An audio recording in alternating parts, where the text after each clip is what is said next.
Welcome to Soundbreaker. On today's episode, we're talking to Christian Schultz, who is a groundbreaker in the music industry. Thanks for joining us. And for our listeners who might not be familiar with you, could you please introduce yourself and tell us a little bit about what you do before we get into it? Yeah, no, first of all, thanks for having me here, Bob. It's a pleasure. My So my name is pleasure. Christian, CEO and co-founder of Master Channel, located in Oslo, Norway, a place where music technology isn't typically coming from. Yeah, so at Master Channel, we build audio tech for the music industry. Prior to doing that, I've been producing music for a lot of years and also started tech companies previously and also a PhD within data-driven business models. So a quite versatile background. Impressive, impressive. Um, Christian, is it possible for you to take us back a bit, back to your teenage, young years? How were you inspired? What led to your love and involvement in the music industry? To all of this. Was it parents, brother, friends? What was it back in the day when you were early teen or younger than that, even? Yeah, so my introduction to music, and especially like the combination of music and technology, Hmm. started when I was in the beginning of my teens and got my first computer. And then I got introduced to FL Studio or from Image Line. So I started producing music, and that really got me hooked in terms of what you actually could create, which then led me to start my first like small label when I was in high school, Oh, um, where I published some other artists like bedroom producers' music. And eventually I started producing quite a lot and DJing and got my first million streams on Spotify and stuff like that. But then I went more into the entrepreneurial way and started um, studying both economy and entrepreneurship. Started my first startup, which eventually crashed, unfortunately, but a lot of good learnings. And then absolutely. after a couple of years, or when I was in the end of my 20s, I met my co-founder, and then who is a German mastering engineer, and then we started hitting it off, and we just thought, okay, let's see how far we can take this. Very inspiring journey, my friend, so far. Definitely, we need to talk about your, later on about your DJing and producing and all of that. But can you share more about your journey from being a music producer and a Mm. co-founding Master Channel and serving as a CEO at a CEO? What impact you hope to have in the music industry that your company will have? What's the kind of impact that you would hope to have it? So to give you like a brief perspective on the impact, I think it's wise that we take it back to why we started this in the first place. Yeah. So Master Channel actually got started by my co-founder, which then created. He's a German mastering engineer and also former audio researcher at Fraunhofer in Germany, the one that created MP3. So when he was a mastering engineer, he got a lot of requests from bedroom producers who wanted to pay $20 for a song. So we created a solution, really simple, which I was one of the first customers to use. And for me, that solved a pain point because I'm not a big like mixing or mastering engineer myself. So Hmm. it was a one-click solution. I could just dump it in and get it in good quality back. And that has been like the main thing for us since we started working together. That we want to create something that can take the technical burden off artists and producers worldwide, so they can focus on what actually matters for them, which is in most cases the creative part, creating Hmm. something new and not all those tiny technical details. And that has been like the vision and mission going forward. Okay. How does Master Channel revolutionize audio mastering with artificial intelligence, with AI?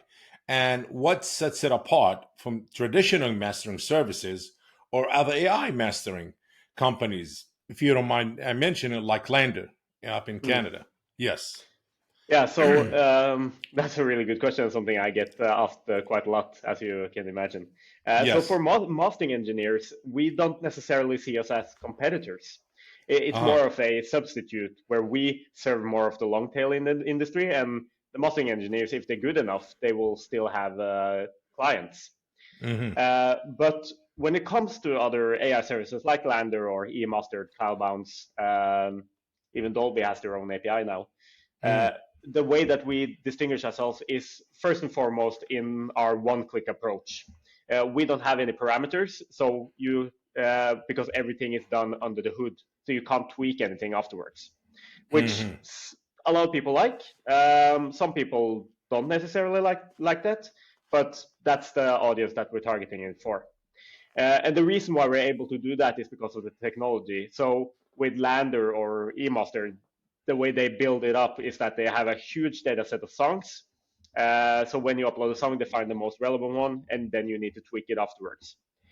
We use a technology called reinforcement learning, which isn't that well used in the music industry, where we have taken the approach of talking to a lot of and working with a lot of engineers, professional Hmm. producers to encode their knowledge into mathematical equations.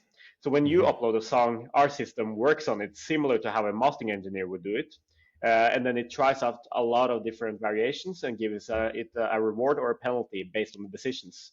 And this happens a couple of thousand times, take usually between 3 and 4 minutes.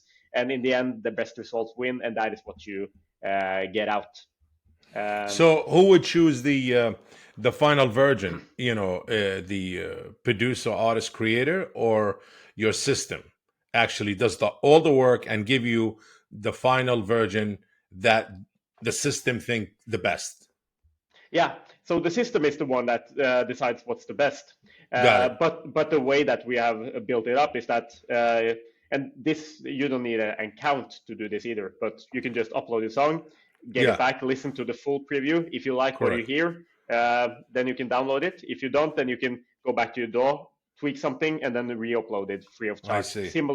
Kind of similar to how you work with a mastering engineer with And the whole revisions. process, you said, it takes minutes.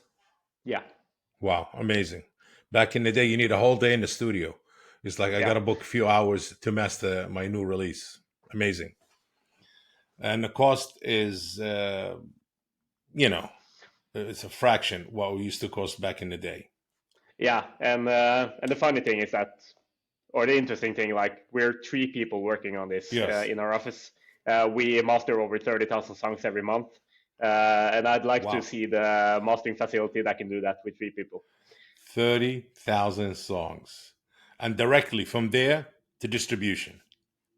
Yeah, well, it depends, and that's also because a lot of people release their songs, but some people also use it as a demo tool. So they Correct. master it, send it up to their labels, to the management, before they, for example, go use a mastering engineer if they can afford it.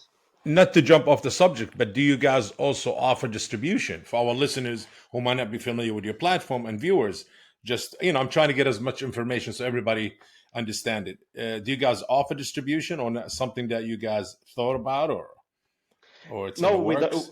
we don't, and we are never going to do that Okay, because the way that we work with distribution companies is that we integrate our technology directly into their platform. I So see.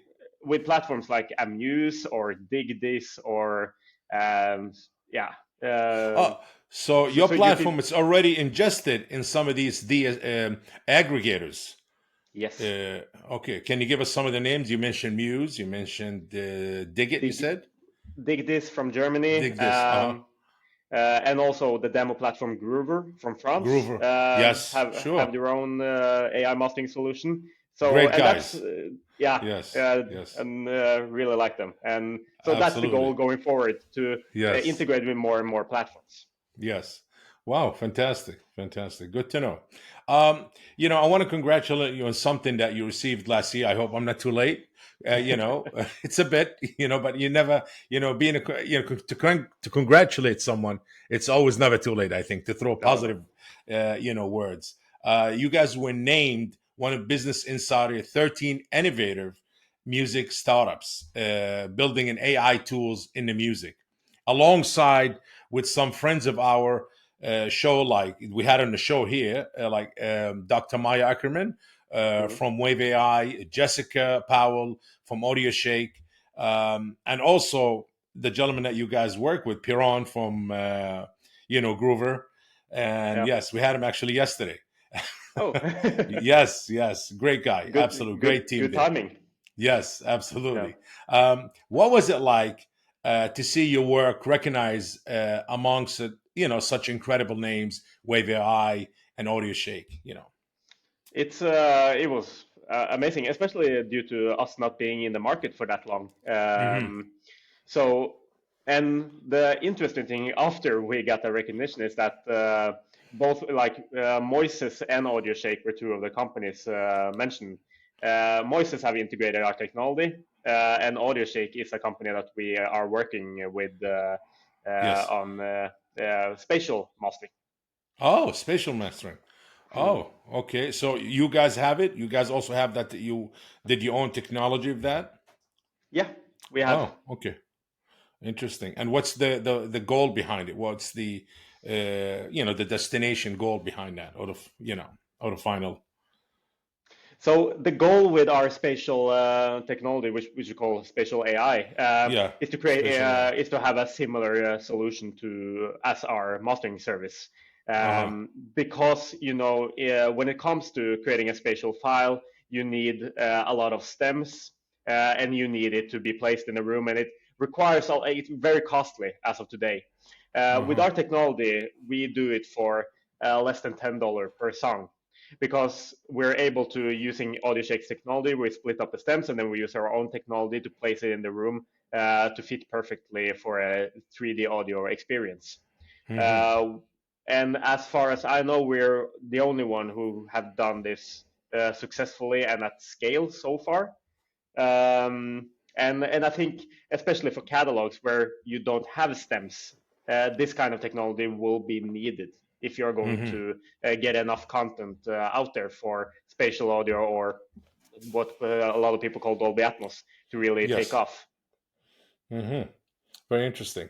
Um, what are your thoughts on the current landscape of digital music streaming platforms?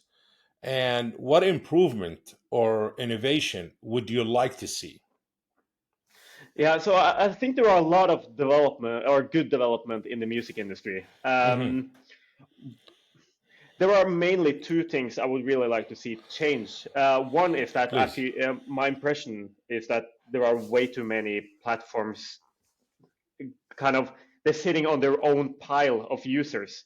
So I truly believe that by integrating more and creating like this more seamless user flow, the value for the creators and also the platform could increase a lot. Um, and then we also have this thing with a lot of new AI services coming in and digital services in general, where I really think like focus on a lot of platforms should focus on how to monetize even better because we have come like if we look back at 2010 to 2021, a lot of the Yeah. value that was created was through user acquisition or not necessarily monetary. But the music industry is so small, like we're a $40 billion industry in total. That's Yes. less than what Elon Musk paid for Twitter, to put it in comparison. Yes. So we need to grow the pie somehow because that will benefit the full industry and especially the artist in the long run. Do you think having AI being involved in the music industry, and now it's no longer just the music, it's music tech AI, would that increase the pie share, or the market share for the music industry from 40 billion to 100 or 200 billion dollars? I think it can be helpful to in terms of doing that. Yeah. I don't think tech itself. We need to be better at monetizing people outside of the music industry if we're really going to grow the pie. Because otherwise, we will just try to monetize our own artists, which then wouldn't lead to a big increase. But if we manage Hmm. to use tech to really monetize or to get more, for example, higher price for subscription or like the super fan discussion, which is going on right now, then that will be positive for the whole industry. Got Definitely. it. What are your thoughts on Adobe or Dolby Atmos? And do you think it will become a mainstream thing?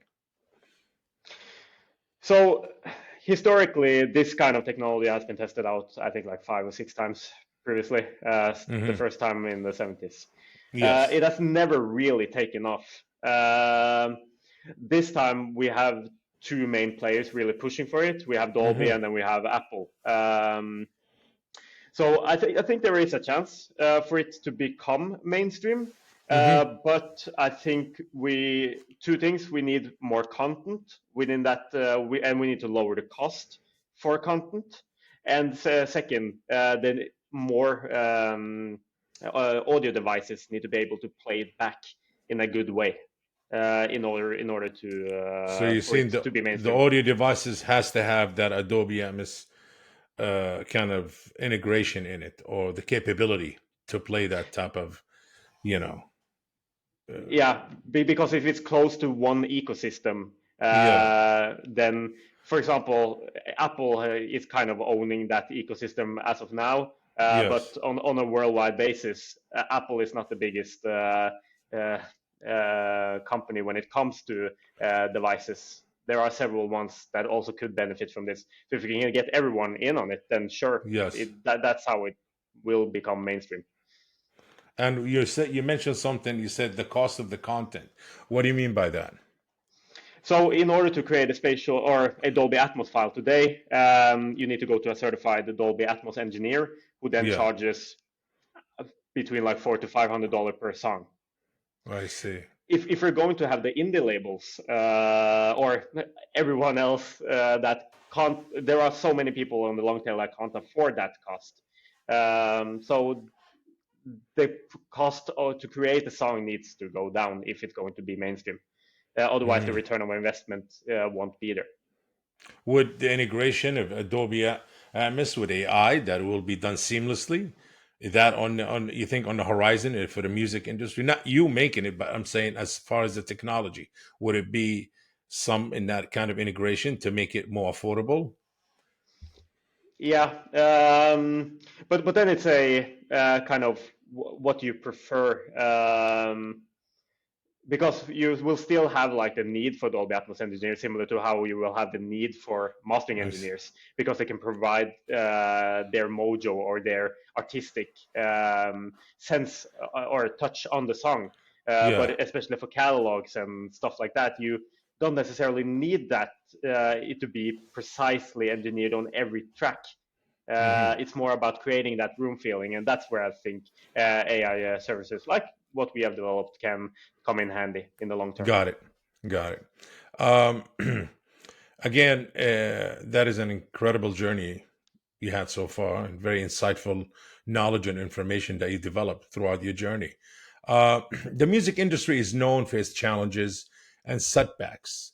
Can you share a difficult moment you faced in your career, and how did you overcome it?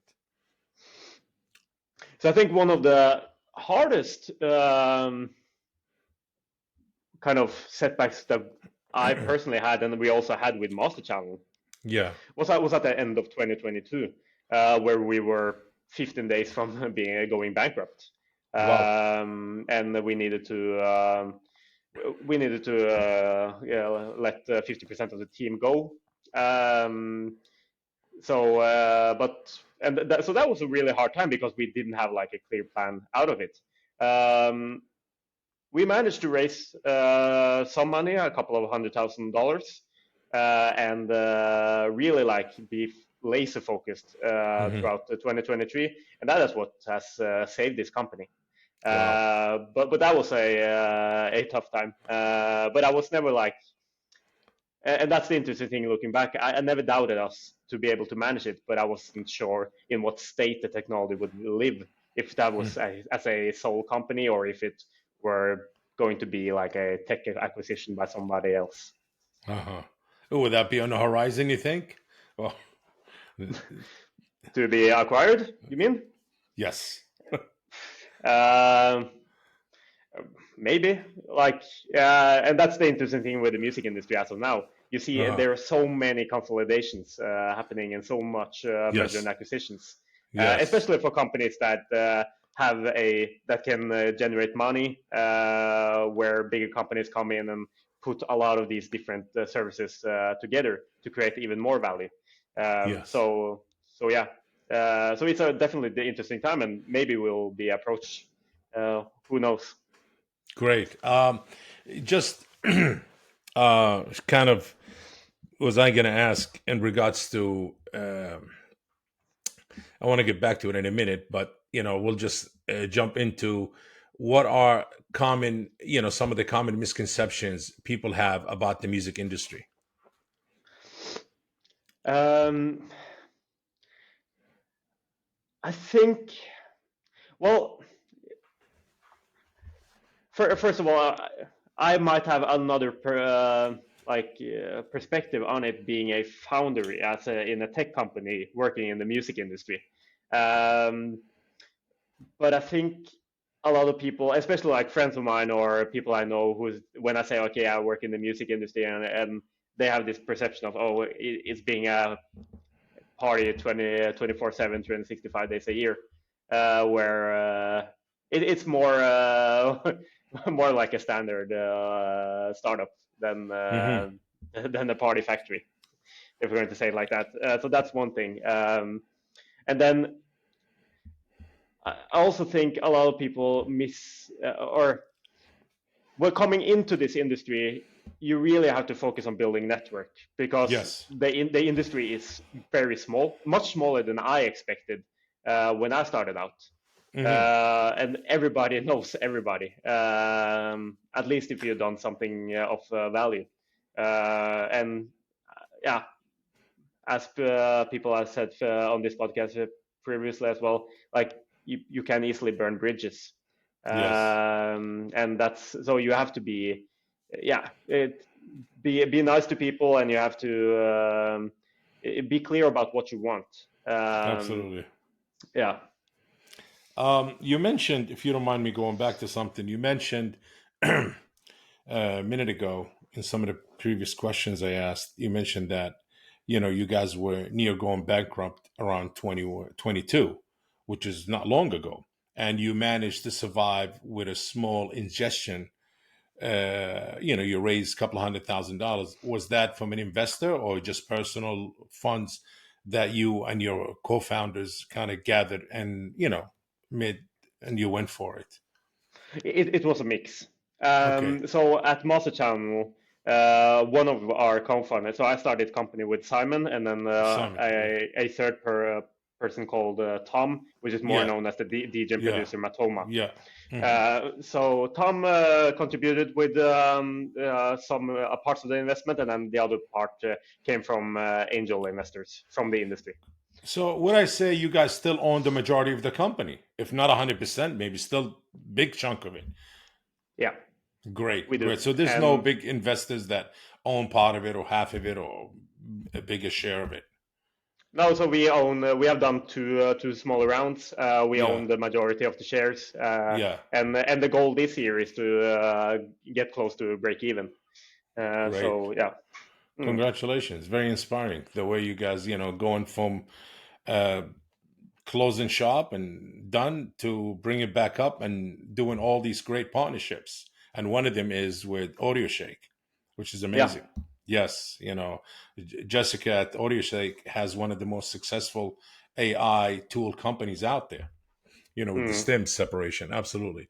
Um, as you know, collaboration often is a key element in the music world. Could you share a memorable collaboration story or someone you worked with who left an impact on you? Yeah. So I think one of the first partnerships that we did, or the first partnership that we did, which was an affiliate marketing deal, was Yes. with Josh Simmons and Vamper back in 2021. And that has left a lot of, or always like think back to that one, because first of all, affiliate marketing is something that rarely works that well. Hmm. Hmm. Everybody has like this tendency to, if you're going to partner up with a company, like, okay, let's do affiliate marketing, let's do email push out. But in most cases, it doesn't really give you any big return of investment there. Um, but so the learning from that one, but also the way that he handled the whole situation. Like me and Hmm. Simon were very new to this at that stage. So I Hmm. think like the first meeting we had with him, he kept it for 10 minutes, and then we're like done, and we're like, oh, that's how it's going to be done if you're really like on point. So yeah, Josh has been and the way that he handled things has been a good inspiration, and yeah, we keep in touch today as well. So Great. and I saw that he was on the latest episode. Yeah, absolutely. Yes, yes, he Yeah, was. Absolutely. All the great innovators, young with great minds, and anybody who supports technology and AI and help the industry in a positive way, they all on the show. Absolutely. Um, Technology has significantly changed the music landscape. How have advancement in technology influenced your work and the music industry as a whole? so what we do, Hmm. at least on the scale, Hmm. that is fully on technology, especially Hmm. with the few resources that we have. So that has made a lot of impact, and that's something that we see also with the users using us, Hmm. Hmm. especially when it comes to. So we are growing quite a bit in some parts of like the emerging countries or emerging Hmm. markets, like countries in Africa and South America, where we get a lot of feedback on this kind of professional audio quality Hmm. hasn't been available to them unless we existed. So that's also quite impactful when it comes to technology and the impact it can have. Interesting. Um, just a quick question. You mentioned earlier you get about 30,000 songs um, a month. Now, are these new users or some of them are, repeats? Not the same song, obviously. Like, hey, I'm a producer. I mastered my last album with these guys. They're amazing. I love the way the technology work. I'm going to come back for my new song or my new artist. Or a lot of new, also new registered users. Yeah, so we have our users are ranging from everything like to bedroom to Grammy award-winning producers, and a lot of Amazing. them are coming, or some are using it once and then they leave us and we never see them, and then we have others who have used us almost 1,000 times a year. Great. Great. Which is quite a lot when it comes to like that you have that many tracks. So it's a whole bunch, but most of them come back at least to test it out again. Obviously, it's the frequency difference a lot because for most people they don't have a song a month or Yeah. 2 songs a month. They have like okay maybe one song every quarter or it's very inconsistent the frequency Got there. it. I don't want to infringe on your privacy policy and your platform. Just is there any big names you able to share? And if not, totally understand because I know every platform have their privacy policy. Not to share with anybody, like an attorney, client Yeah. attorney. Yes, I can at least share the one that we have on our webpage because that is public. So yes. that is the production duo Skinny Days, which has produced for Alan Walker, Jonas Blue, a lot of the EDM artists. Hmm. We also have one of our investors who is also using us is Ane Brun, Norwegian folk artist. Uh huh. Yeah, so we have several prominent ones. Interesting. Hmm. Okay. Well, you heard it on Soundbreaker. If you guys have any songs you want to master, you know where to go. Master Channel. In your line of work, how do you stay updated to the latest trends, innovations, or changes in industry, and how important it is to continue to learn? So when it comes to the knowledge from the in music industry, Hmm. obviously we follow like Music Business Worldwide, Music Ally, meet people at conferences, have regular calls with other innovators in the industry to stay up to date. Yeah. But I would also say a lot of the things we do to keep up to date and also to push the industry forward is to look towards other industries on how Yes. they are doing it. So both me and Simon and the rest of the team are focused on, for example, with the way that we explain our technology. We usually explain it in terms of the magic wand, which you have on your phone to for photos, and Hmm. we do the same for they do the same for music. And also when it comes to the so right before Christmas, we launched an AI clone of a Grammy-winning engineer called Wes Clark, where we Mm. worked with him to clone his sound. Wow. That idea obviously came from voice clones, but Yes. also voice clones wasn't necessarily meant for the music industry. That was more for podcast, for advertising, those kind of things. So try to Hmm. like take bits and pieces from other industries and apply it to the music industry where it makes sense and where those parts can be innovative. Interesting. Um, you know, uh, which I hope you don't mind. I do ask a lot of questions sometime just to for our viewers and listeners to be inspired because a lot of them watch. Besides some of the experts who've been around, they also enjoy our podcast. Uh, the newcomers to the industry from our viewers and listeners at Soundbreaker, they were always looking for ideas. They were always looking to be inspired by people like yourself and others we had on the show. And we always ask our guests to give us some tips, advice for somebody who loves what you're doing. Is like, you know what, just look what he went through and how he and what he accomplished and what he reached. I want to follow his footsteps, not necessarily in the same, kind of business you created model, but in the AI music tool, but something different, but follow the same path. So, any advice because there's a lot of gatekeeping in the industry here Mm, that we in. I'm a big believer of sharing and helping, give in order to receive. yeah. So please share any advice, any things to look for, what to avoid, and please.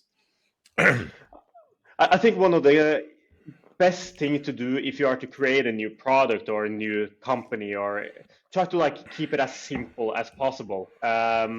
When we started Master Channel, we started discussing like, okay, for example, the business model. How should it be, or how should we monetize? Could we create some kind of like different levels for users? But then we decided, okay, let's just have one price. That's it. Hmm. And that has been much easier for people to understand. And I think that's also wise to for the music industry in order to break into it. Just keep it Hmm. easy. Don't overcomplicate things, because that again, when you're talking about gatekeepers, if you are to talk to or try to partner up with some of the gatekeepers or work with them, and you have a very complex technology or very complex business model or complex business overall, um, the likelihood of you actually achieving something Hmm. is going to be very slim. But if you manage to make it so easy for them to understand and manage to uh, them not to use any resources on actually doing something with you, then the chances are bigger. And one example there is our white labeling component, which we are integrating with different companies. Hmm. So we started out with an API, which a lot of Hmm. companies do. But Hmm. the challenge for companies was that they needed to put aside resources for tech development. So then we created a white label component, which is basically one line of code. They can place it into any web page, and then they have their own AI mastering service in 1 minute. Amazing. Wow.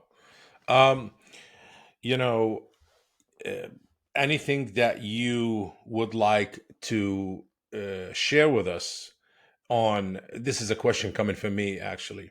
uh, how do you see the music or the industry distribution, this whole distribution thing? Do you see any changes because of AI and technology involvement in the next few years? Is it going to stay the same? Certain people hold the cards, the aggregators, certain distributors, and the DSPs, and the approval plus process, or does social media platform like TikTok, Instagram Reels, and Shorts gonna play a bigger part than that? I mean, there's a lot of things happening right now. So, Mm. there's I would say an urge of changing, but everybody coming up with their own theory, with their own idea of how things going to change or how things going to go. Yeah. So the industry is already very infused with AI. There Hmm. is a lot of all the bigger platforms are using AI to some extent. Hmm. Uh, Personally, what I'm very curious to see is if the current value chain is going to maintain itself, meaning if artists are going to use DAWs to create music, use distribution companies to distribute, and then the DSPs are going to be the place where you play the music, or if DAWs are going to be there, and the aggregators, so Amuse, TuneCore, DistroKid, and so on, are basically going to be inside of the DSP, and we're going to have a model that is more like on if you, for example, with Netflix or Hulu or those kind of streaming services where you have more the content isn't necessarily similar on any kind of platform. Yes, Um, I think we might come to, at least for the bigger artists, that will be I think something. so. Yes. And also, and some of the platforms might slim down the number of tracks at some point.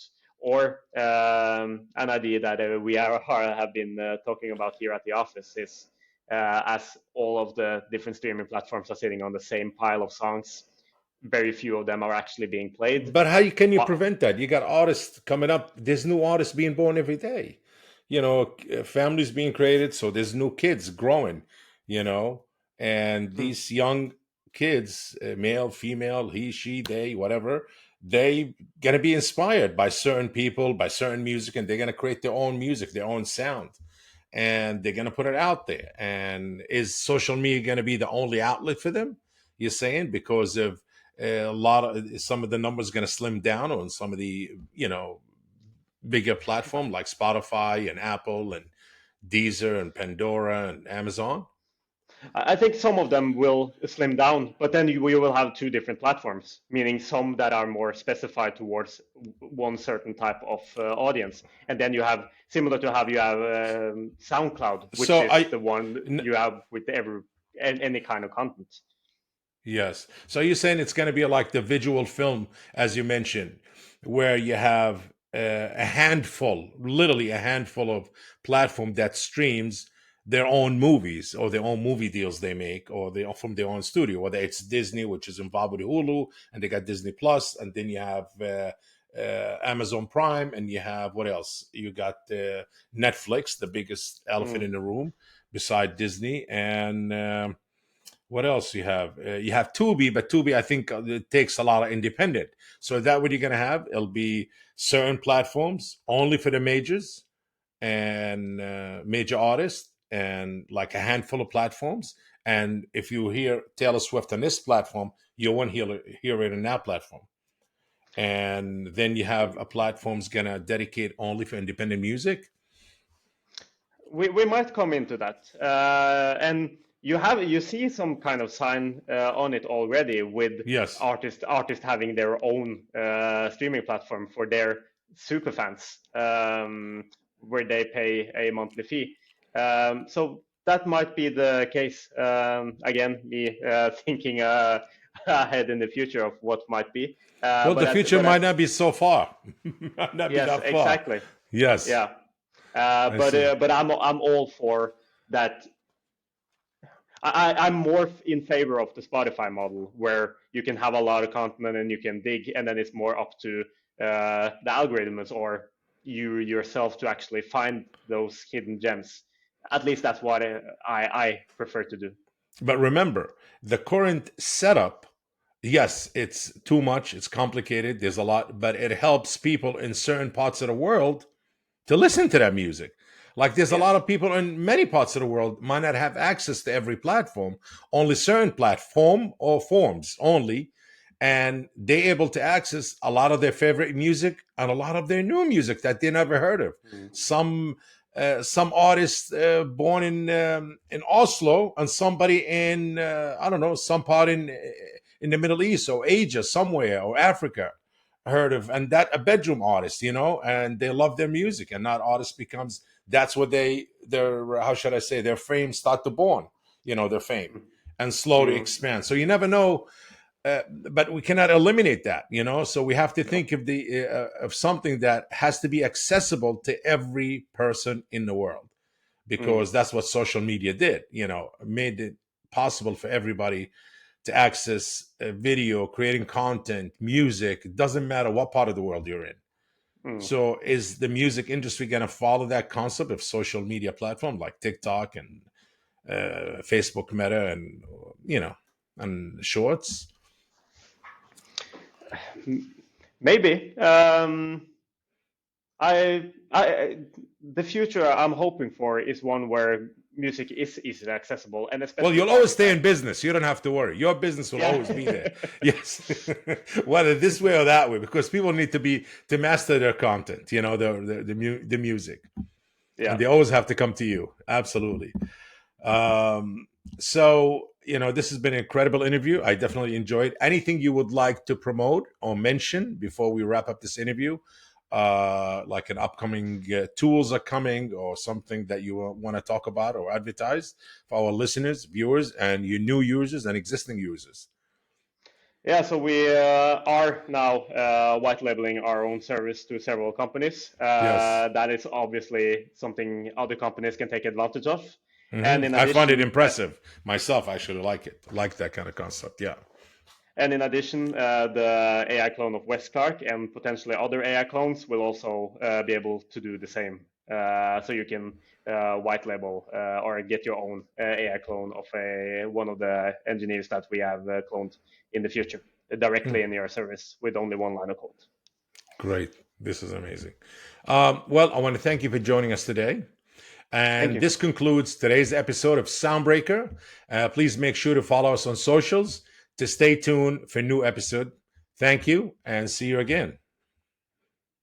Thank you so much. Appreciate it. My pleasure.